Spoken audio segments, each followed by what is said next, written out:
It all started when the Earth was badly damaged, characterized by a large number of contaminated poisons, causing a decrease in oxygen levels on Earth, and natural disasters that continue to emerge. The threat of destruction of planet Earth encouraged scientists to find the best solution to save human civilization. In his efforts, a group, paleontology scientists led by Dr. Steve Ross, finds unique objects that center on the findings, archaeology, an ancient artifact, which is estimated to be more than 4 billion years old. Last year, the artifact named Square is believed to be a sophisticated machine which became the forerunner of the creation of life on planet Earth. And it is on this finding that world government plans to colonize by duplicating Spare technology to then be taken to a predetermined planet in order to do terraforming so that the planet can be inhabited by humans. After doing some research, scientists decided to do terraforming a planet several hundred light years away, which is in the solar system, named TASE. This program was later named Project Gemini. Some scientists and military men then selected to carry out this mission, starting with Steve as the leader of the scientific team, Peter as a spaceship mechanic, Leona as the initiator of the transformation, David as a geologist. Then on the military side there is Frank and Richard, also Ryan as the head of security. When the meeting has been dissolved, Steve, who reanalyzed the Spare, suddenly surprised by the appearance of a strange anomaly.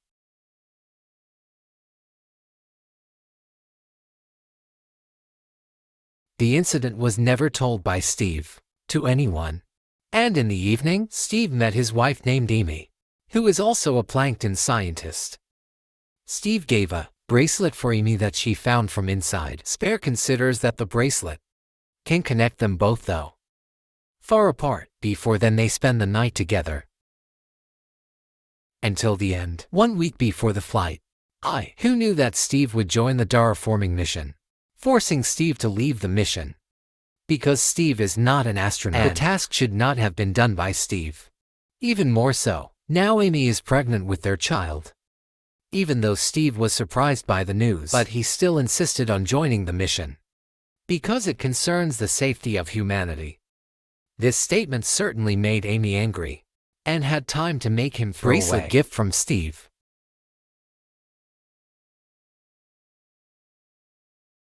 Until finally the day of the flight arrived, and Amy also had time to chase Steve. But unfortunately he was too late because the plane has taken off.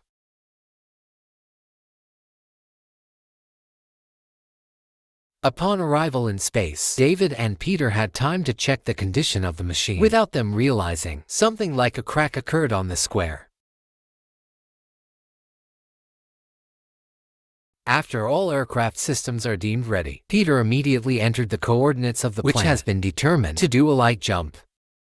However, while the jump was taking place, suddenly the system experienced an error and the strong pressure that occurs inside the plane, rendering the entire crew unconscious.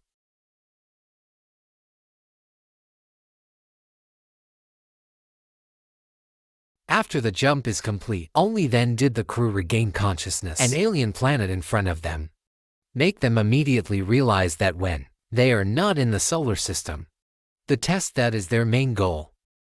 Steve immediately blamed this on Peter because he thought Peter had entered the wrong coordinates, but Peter soon denying because he is very sure have entered the correct coordinates and everything is according to protocol. However, Steve doesn't believe it and instead ordered Peter to go to his cabin and wait. Next command.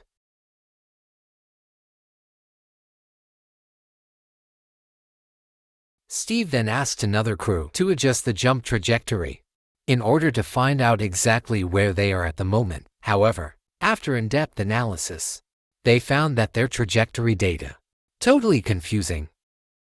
This is as if they are entering the fourth dimension, then back again to the third dimension. And there aren't even any directions, which can be their guide. So in outline, currently they are in a solar system that is not previously mapped. Even more so, they also don't have enough data to be able to make the jump back to Earth. Along with this, suddenly the system detects there is a key repair error in the open area of the engine, which of course makes them confused. Who has done that matter? But not finished with this weirdness, system detects an unknown object is approaching, which turned out to be the object is Peter's frozen body.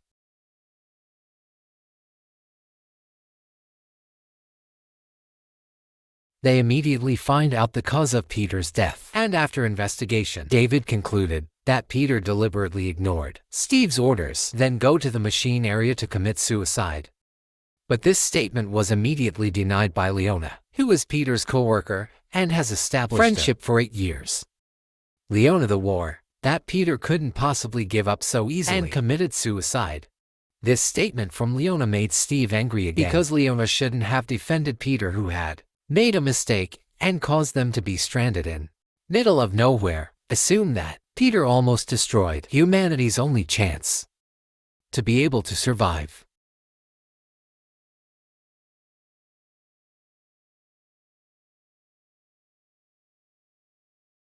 Because I'm already in this place, Steve and some of the other crew members started to do analysis on the planet that is in front of them, which surprisingly, the planet has much better criteria rather than the original planet they were actually heading to. Even though there is no oxygen, but the planet, it has an atmosphere and an average temperature, which is very supportive for terraforming. As a result, Steve even decided to put the spare on the surface of the planet. This decision was opposed by Ryan because they don't know yet anything about the planet, which of course could be very dangerous to the safety of the crew. But Steve remained adamant, assumed that this is their only chance to be able to save the future human civilization.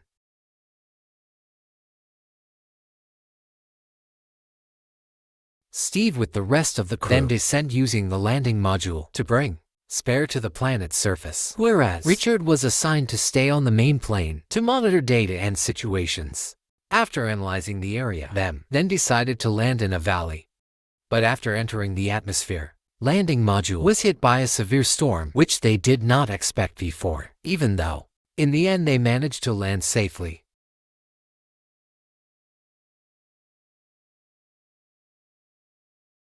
Even though the plane did not suffer serious damage, but unfortunately they ran out of fuel, which of course making the entire crew unable to return to the ship. But Steve doesn't mind this issue, because it was their job from the start, is to do terraforming for 4 years.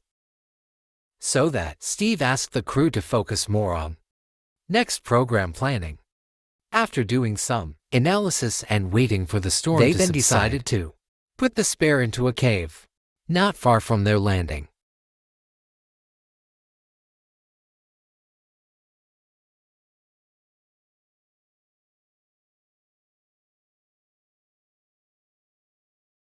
The mission went very well, but when it returns to landing mode, they received a communication from Richard saying that he found a videotape of Peter's, who had time to record the cause of his death.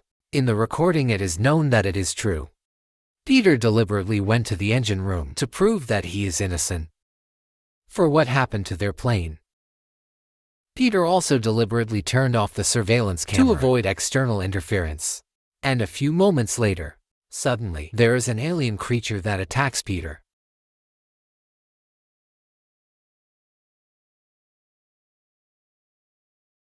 And from all the records that Richard has researched, the creature emerged from 11 bars since when they left Earth.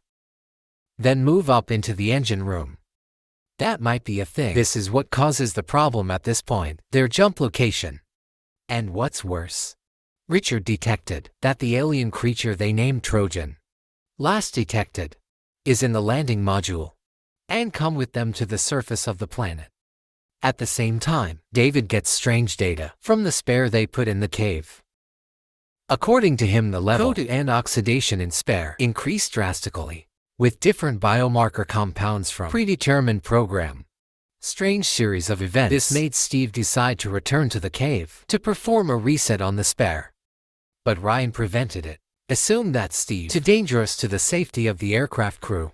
Even more so, there is something that was never told by Steve on Emergence Anomaly. Strange thing that Steve himself has been hiding all this time. This fact certainly makes the entire crew quite surprised, but Steve argued that no, it is useful to discuss the anomaly because of their current assignment is to save human civilization. Before Steve left the room,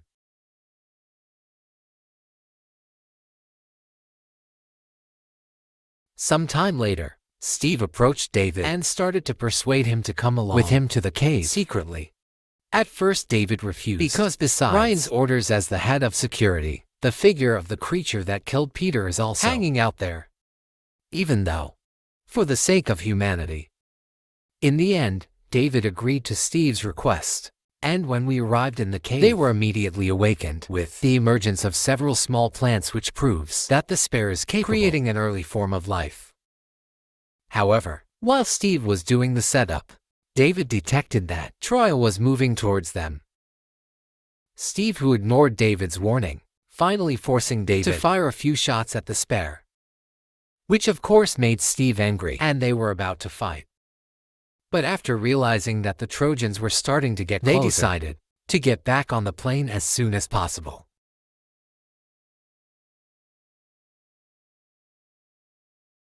Upon arrival on the plane, Steve was immediately confronted by Ryan, and there was an argument between the two of them. However, at the same time, suddenly alarm warning signs sounds that indicate that the Troy is also there. Meanwhile, Leona woke up because she heard the alarm. This is certainly curious about what is really going on. He then came out of the cabin and started down the aisle of the plane. No long after, she meets Frank, who tells Leona that Troy is on the plane. They then entered the laboratory room, only to find that the oxygen pressure begins to decrease, and the Trojan was also in the room. Aware of this danger, Frank forces Leona to come out, then locked the laboratory door, which made Frank die in the end, because it was attacked by Trojans. Leona then ran to the room where the other crew were, and after the system check is carried out, they found that Trojan enters through cooling system, which is the weakest part of the plane. The creature also damaged the surveillance and communication channels, which made it impossible for them to contact the plane anymore. The main thing that indicates that the Troy is an intelligent creature. Steve, who realized that he was the cause of this problem, decided to go fix the security camera and communication systems via backup generators.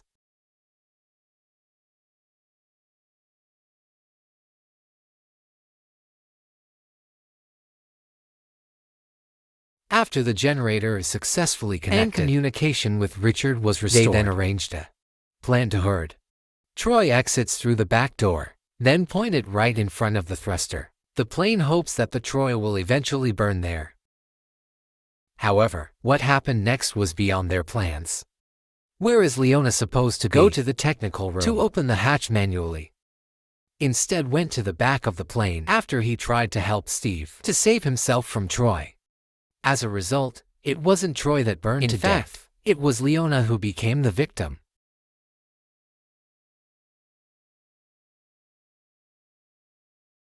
An unfortunate incident also happened, who received an attack from the Trojan right on his arm. Luckily, the hatch was closed, making the tentacles of the Trojan were cut off. After successfully removing the Trojan from the plane, Steve immediately sought treatment and examined the wound on David's arm, which later became known that the bacteria that infected David's wound has a very strong defense mechanism, which surprisingly, these bacteria have similarities with bacteria, the virus that has destroyed the Earth.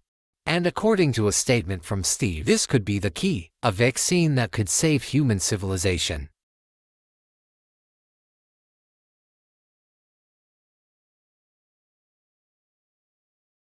Steve also conducted research on tentacle fragments. Troy, and brief of the research, noted that Troy is a biorobotic network that even smarter than humans, and its tentacles are a network of transponders which supports the ability to explore the universe.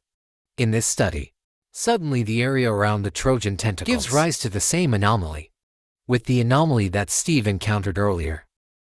And through another piece of tentacle, Steve realized something was strange, because of the tentacle pieces, very similar to the bracelet he gave to Amy.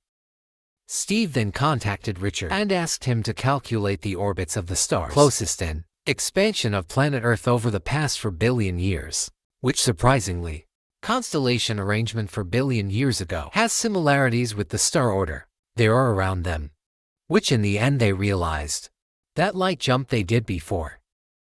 Actually not heading to another solar system, but instead it takes them leaping through time, or travel back in time to 4 billion years ago, exactly where planet Earth is still empty without life.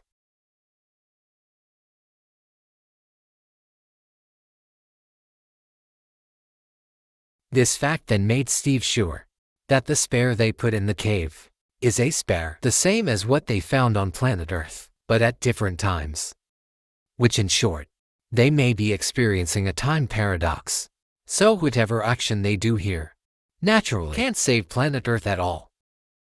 However, Steve still has one option, where if the spare they put in the cave will stay there until found, and Steve also made a bracelet for Amy from the same tentacle pieces, then he should be able to give a message to Amy how to connect spare through the bracelet. And if Amy receives the message, then Steve can take advantage of anomaly of spare to meet Amy and tell him how to make vaccine from extraterrestrial bacteria so that the future of planet Earth can still be saved.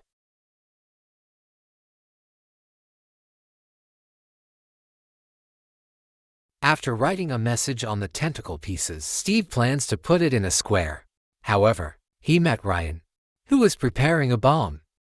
Where is the bomb? He planned to use it to blow up the Trojan, together with spare.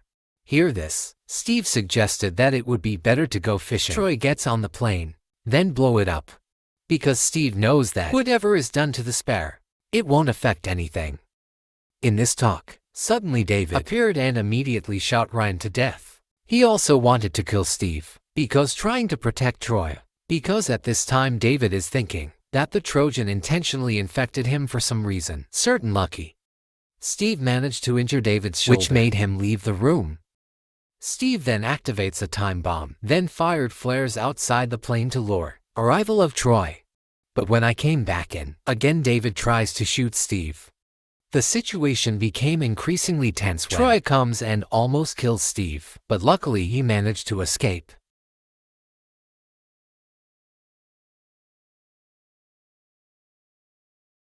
On the run, Steve the man is stopped by David, who is back preparing to kill him. However, it was actually David who died because he was killed by Troy. Steve then took the opportunity to escape from the plane, and at the same time, bomb on the plane exploded along with the Troy in it.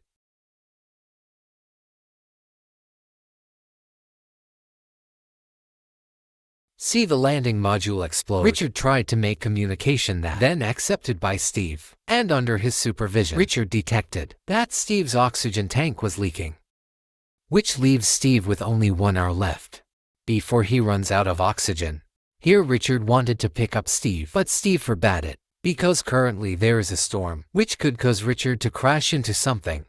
Don't want to waste the opportunity. Steve hurried to go into the cave, to put the tentacle pieces into the spare, and perform anomalous transmission. On the other hand, Amy, who is sad and missing her husband, accidentally saw the emergence of a code inside the bracelet he threw away earlier.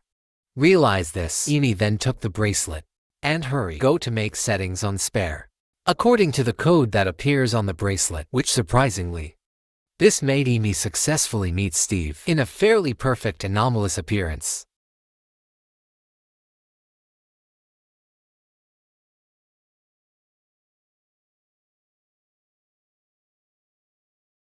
Don't have much time, Steve immediately asked Amy, noting all the mechanisms needed to make a vaccine that can save the Earth. And in the last sentence, Steve promised will return before their anomalous connection was cut off.